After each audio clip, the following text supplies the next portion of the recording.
Raja orang Israel. Haleluya,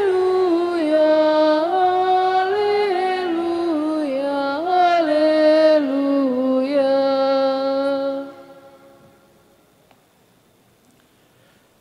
Tuhan bersamamu. Inilah Injil suci menurut Yohanes. Sekali peristiwa, Filipus bertemu dengan Natanael dan berkata kepadanya, "Kami telah menemukan Dia yang disebut oleh Musa dalam kitab Taurat dan oleh para nabi, yaitu Yesus anak Yusuf dari Nazaret." Kata Natanael kepadanya, "Mungkinkah sesuatu yang baik datang dari Nazaret?" Kata Filipus kepadanya, "Mari dan lihatlah." Melihat Natanael datang kepadanya, Yesus berkata tentang dia, "Lihat, inilah seorang Israel sejati, tidak ada kepalsuan di dalamnya."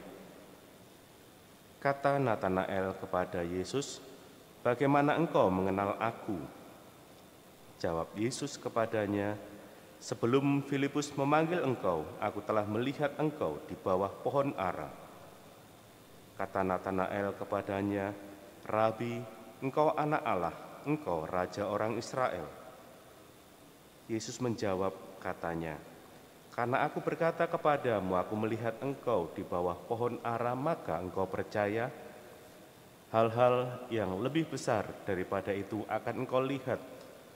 Lalu kata Yesus kepadanya, "Aku berkata kepadamu, sesungguhnya engkau akan melihat langit terbuka dan malaikat-malaikat Allah turun naik kepada Anak Manusia." Demikianlah sabda Tuhan. Terpujilah Kristus. Bapak, Ibu, saudara-saudari yang terkasih, kadang-kadang kalau kita bandingkan kisah Bartolomeus atau Natanael yang kita dengar dalam bacaan Injil hari ini dan kita rayakan pestanya, skema struktur perjalanan imannya hampir mirip dengan Thomas, rasulnya.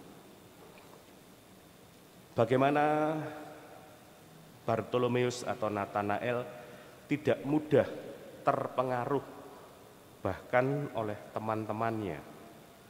Ya, fenomen geruda-geruduk, terus kemudian ubiang-ubiung, tidak terpengaruh. Ya. Bagaimana Filipus bahkan berkata, "Kami telah menemukan Dia yang disebut Musa dalam kitab Taurat dan oleh para nabi." Referensinya bahkan sudah kuat. Musa dan para nabi menyebut akan datang Yesus. Tapi dalam pemahamannya dia tidak terpengaruh, ya. Mungkinkah sesuatu yang baik datang dari Nazaret? Ya. Kalau Thomas itu kan sebelum aku mencucukkan. Kemudian dia punya pengalaman pribadi langsung dengan Yesus. Dia berjumpa dengan Yesus, "Lihatlah, ini seorang Israel sejati.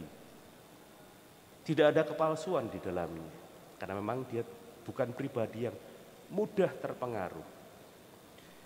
Tapi ketika Tuhan menyentuh, memberi pengalaman personal, pengalaman pribadi terhadap apa yang dia yakini, dia menundukkan dirinya, merevisi keyakinannya, dan kemudian menjadi percaya kepada Yesus.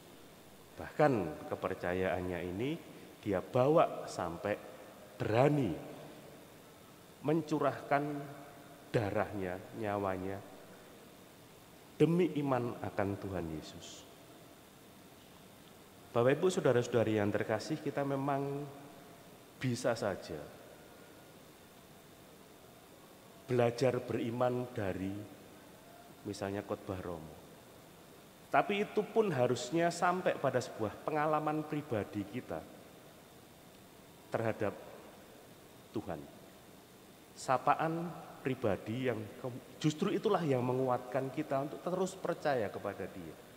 Bukan karena khotbahnya Romo, bukan karena cerita orang, tapi pengalamanku pribadi selama ini. Sehingga aku mampu bertahan, itu harusnya terus-menerus kita cari. Terus-menerus kita perdalam, sehingga keyakinan kita tentunya tidak mudah untuk goyah.